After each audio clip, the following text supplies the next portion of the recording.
Our featured guest today is an Olympic champion, winning gold in the 2012 Summer Olympics as a member of the 4x100 meter relay team. Please welcome professional swimmer, Breeja Larson. Breeja, come on up.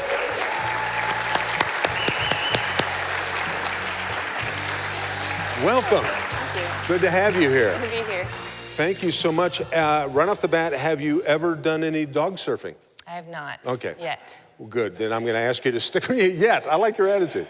Welcome to Mesa Morning Live, and tell us about, did you grow up in the area? I did, yeah. I went to Keno Junior High, and while I was at Keno, since 9th grade was still part of the junior high, I got to swim for Westwood High School, and then moved to Boise for 2 years, came back and swam for Mountain View High School. There we go. I would have thought, yeah, there we go. So, wow, that's cool. Now, so you got a gold medal. Mm-hmm. How do you not wear that everywhere you go? It's pretty heavy. Oh. It's a lot of fun, though. I do a lot of swim clinics with various organizations, and so it does get to come out of the box and meet a bunch of kids, and they all get to wear it and take pictures and stuff, so it does get around. See, I'm the other way. I would just, oh boy, I'm sorry, I happen to have worn my gold medal today. You know, it's interesting, though. You have to be really careful. Some people just don't care, and it makes you look really stupid. Like, I remember I can't remember what organization we were trying to, or what event we were trying to do, but we honestly tried to get some deals. And you're like, well, you know, we've got a group of Olympians over here, and some people are like, how is that going to pay me? How is that going to pay for labor? I'm like, yeah, I know, I'm sorry. File you want to see it? That's awesome. Yeah, that's what Michael Phelps, what's he got, 20-something? He's got a lot. Yeah, isn't that crazy? Yeah. Have you bumped into him here in the Valley? Yeah, not in the Valley, no, but I've been on 3 national teams with Michael, so we've traveled, and my favorite story, so everyone knows, you know, basically from the British tabloids that Michael Phelps eats 10,000 calories. Not true. So do I. Oh. So we were in Vichy, France for the 2nd training camp for the Olympic Games, and there weren't very many seats left, so I went over and sat by him, and I had my carb plate, my protein plate, my salad plate, and of course my dessert plate.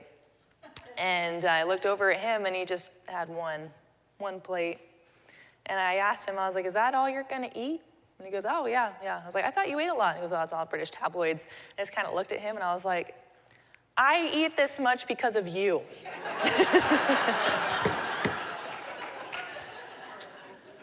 Well, yeah, I was going to notice you really let yourself go. That's awesome, yeah. Well, tell us a little bit about your upbringing. Did you always want to be a swimmer? No. When I was 4, that was when the Olympic Games were going, and I was going to be an Olympic gymnast. So I did cartwheels in the front yard every day until I was 12 years old and 6 feet tall, and realized it probably wasn't going to happen. But my older sister swam with me, and we all kind of swam. So I am one of 7 girls in the family. Wow. So we did summer rec growing up, but she was much more talented in the water, so I hated it. It was boring. I hated holding my breath. But once she was done with the sport and I tried it and I started getting faster, I liked it. That's awesome. So tell us about your training regimen. How much do you swim and well, I'm concerned for you. So I just finished up at Texas A&M. I did 6 years there, and that training was very rigorous. So we did about 6 hours a day or so. So we do 2 hours in the morning, and then swimming, and then 2 hours of weight training, plus our own cardio on the side, and then go back for 2 more hours of swimming. It was a lot. 6 years was a lot. So now I'm actually training with Phoenix Swim Club, and they're more of a sprint program, so I'm only working about 2.5 hours a day, which is much easier than 6. Yes, yeah, that's right. What's your best event? I know you have some records. I do. My favorite event is the 100 breaststroke, but recently and unfortunately it's been the 200 breaststroke. It kind of steals your soul. It's really hard. Yeah, the 100's a piece of cake. Piece of cake, yeah, just there and back. That's awesome. So are you a world record holder? No. American record? Yeah, I've broken a couple American records. We actually just broke one in Paris, France in August, so that was pretty cool. But I think I've broken 6 or 7. Wow. Now, when you're swimming, I always see these guys in the Olympics, as soon as they hit the wall, they look up at the clock and they know, because they got that number just burned into their head. Oh, yeah. When you look up and you see that you've beat that record, what's that like? It's the biggest adrenaline you'll ever feel. It really is. Like we put in countless of hours just to try and shave off a couple tenths of a second. So, you know, at the end of every season, hopefully you go a best time. And when you see that time up there and you realize that all that effort you put in was worth it, you're ready to go another season. And it's very addicting. And I've actually seen a lot of swimmers who have finished and retired, they really miss it. You know, like how do you find a job that has that kind of adrenaline and that kind of passion and drive every single day? But it's a struggle. Yeah, that's awesome. So now, speaking of business, I know now that your swimming is, it's always going to be a part of what you are, but you're also doing some speaking engagements, things like that. Yeah, when people ask, I've done a lot with the Mesa Public community. I've done the Red Cross Association and just different speaking engagements for my sponsors. But I really enjoy it. I love getting to meet a lot of people, love traveling, love sharing good messages. It's all good fun. Now, talk about Mesa Aquatics. What is that program, or who are they? So Mesa Aquatics Club is, I think, one of the most charitable swim programs I've ever seen. So we grew up in an underprivileged family, and I could never afford club. And so my senior year, when I first started club, I just kind of kept ignoring the bill emails and stuff until finally it racked up so high. I emailed them and I said, look, I can't afford this. I'm not gonna be able to keep swimming. And so they put me on their scholarship program, and they've actually had a lot of different collegiate athletes go through that, from that program. And you know, if they hadn't given me this opportunity to swim, I don't know if I would have gone to a Division I school, let alone for swimming, go on to the Olympics, World Championships, get to meet all these awesome people, travel to the White House, like all these amazing things because Mesa Aquatics gave me the opportunity to swim. And they've done scholarship programs to help adults swim. So there's been a lot of really nice stories where the younger kids are swimming and the parents can't afford to swim themselves because they're spending all the money on the kids. And so, but they've helped mothers and fathers learn how to swim so they can enjoy the activity with their kids. That's awesome. Now, when you're talking to a young athlete, male or female, do you help them try and set some goals and some to achieve their dreams? Anything you'd like to share with the folks here? I mean, really, you have to love it.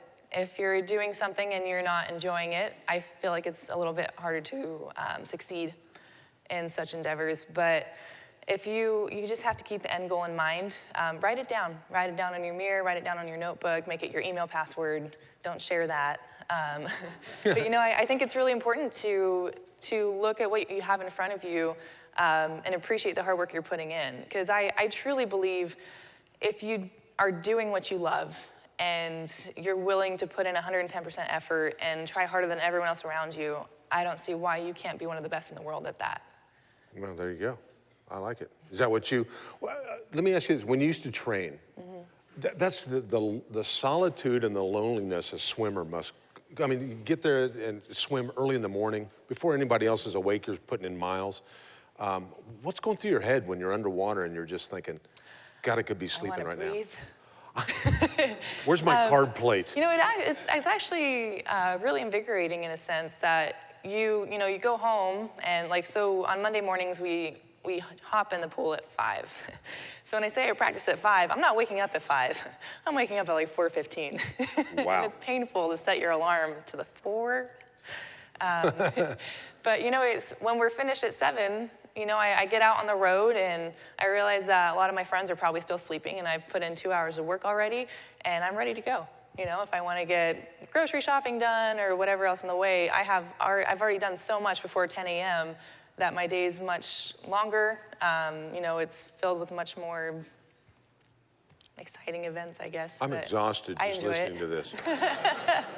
If I'm up at 4:15, it's usually, I'm still up. But you have to put it in your schedule.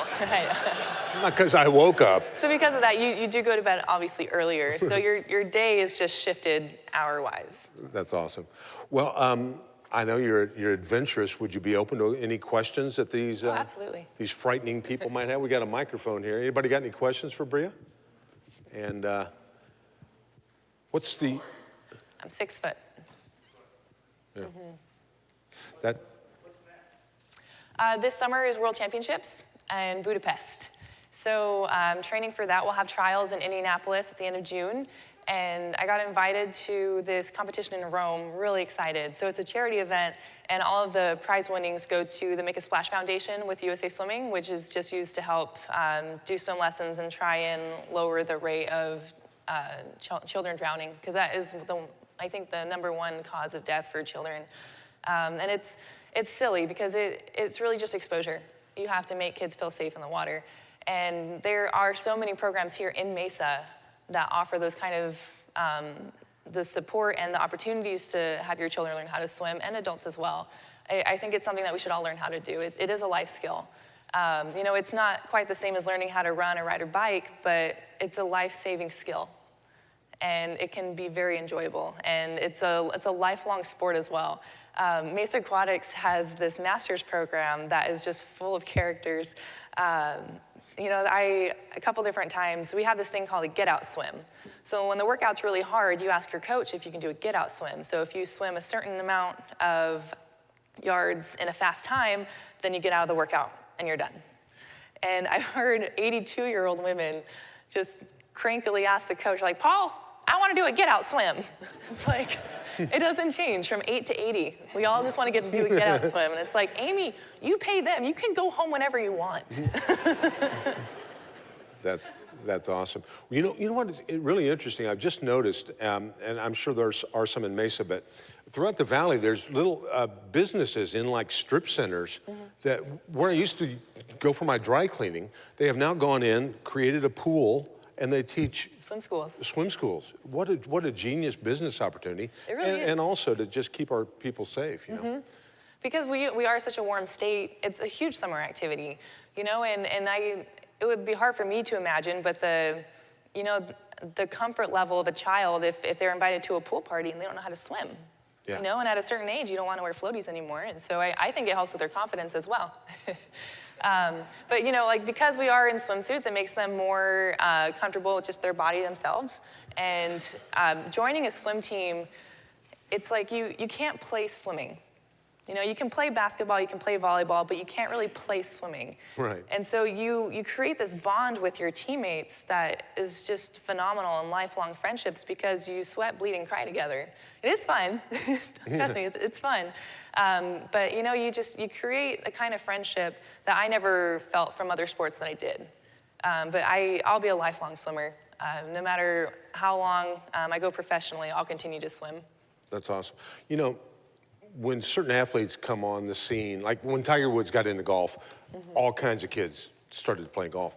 Does that happen with swimming? I mean, it seems like swimming might have a little challenge because it's the one sport where kids can't take their iPhone.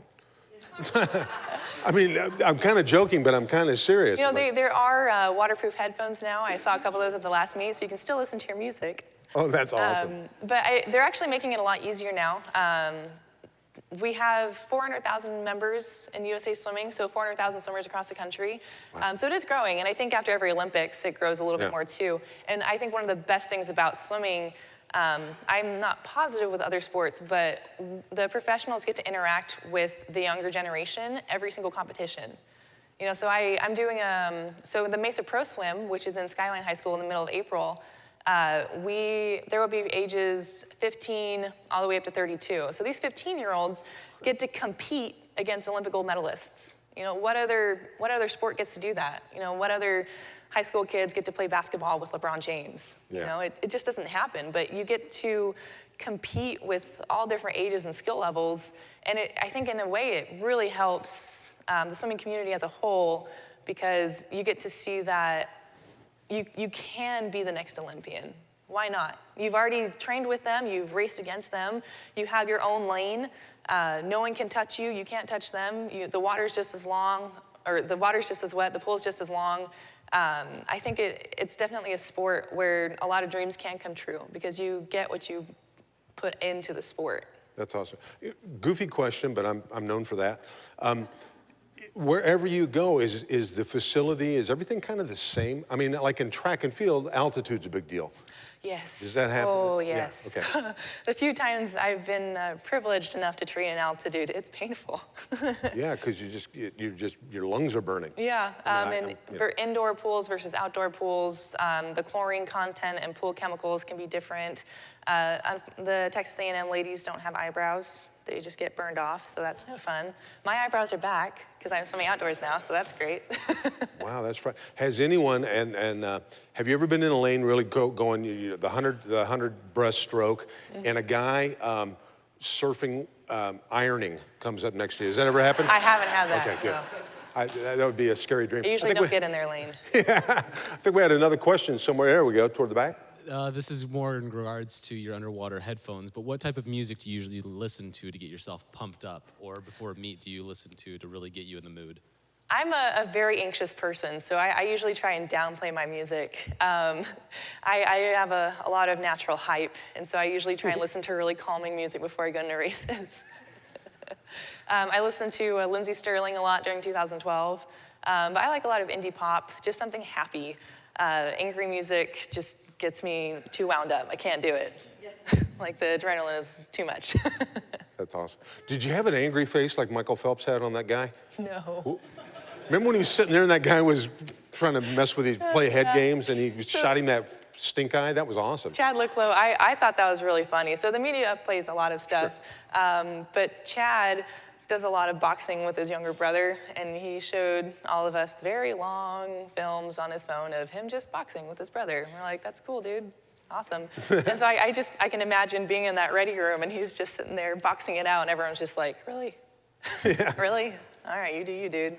I asked Kyung if she had an idol or someone that she wanted to emulate. Was there somebody for you that you looked up to and thought, man, that's kind of what I want to do? There was. You know, the Westwood swim team my freshman year, all of those seniors made a world of difference. It was just so cool as a young girl to have like senior boys and senior girls care enough to talk to me at practice or to help me with my swim stroke.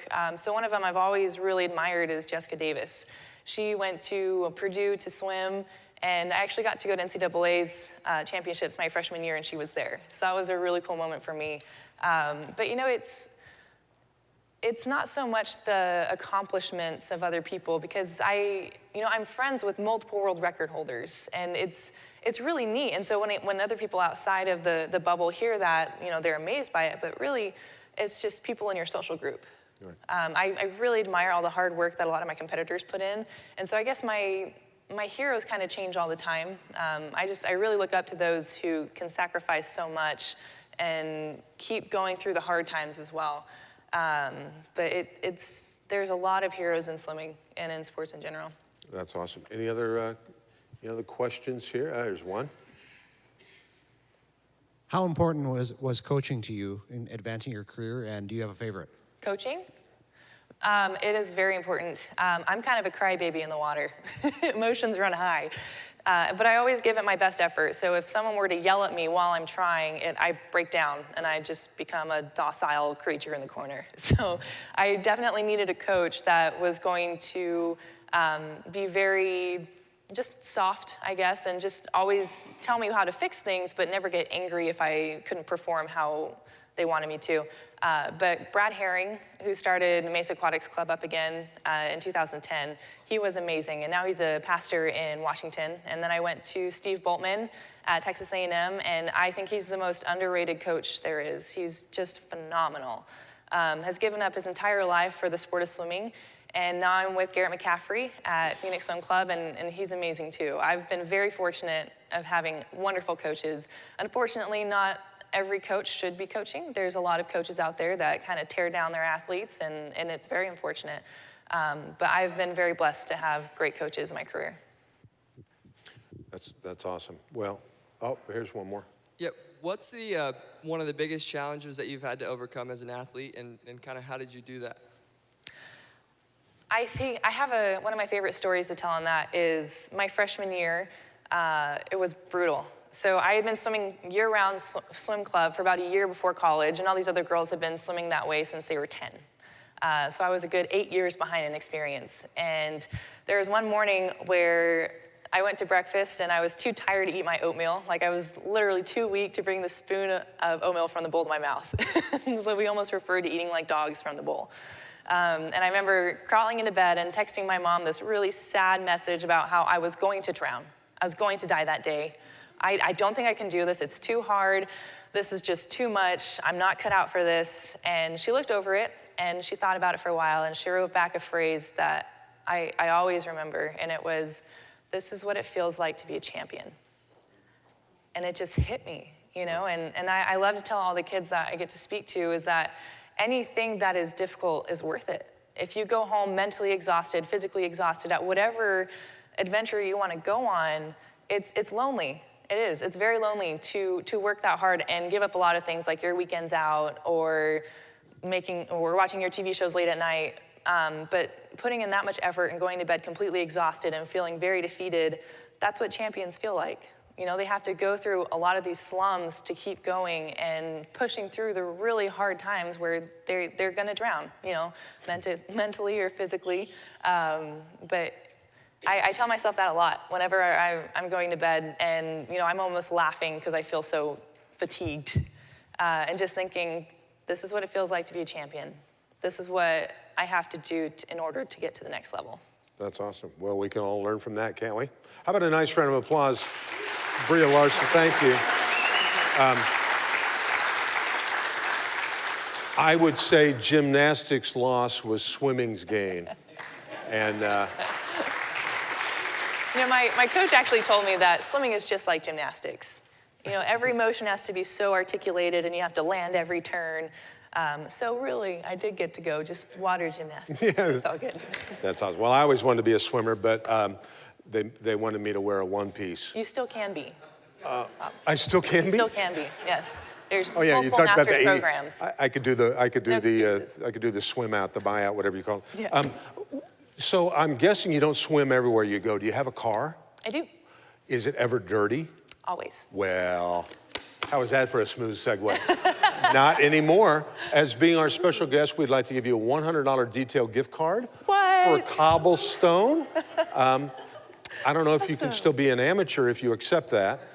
Well, luckily I'm not an amateur. I know you're a professional, so there you go. I don't know what part of the valley you live in, but there's a Cobblestone Auto Spa near you, wherever that may be. So go in and get your car detailed. And thank you so much for, I was going to say for getting up early. Thanks for sleeping in to come in. Yeah, no problem.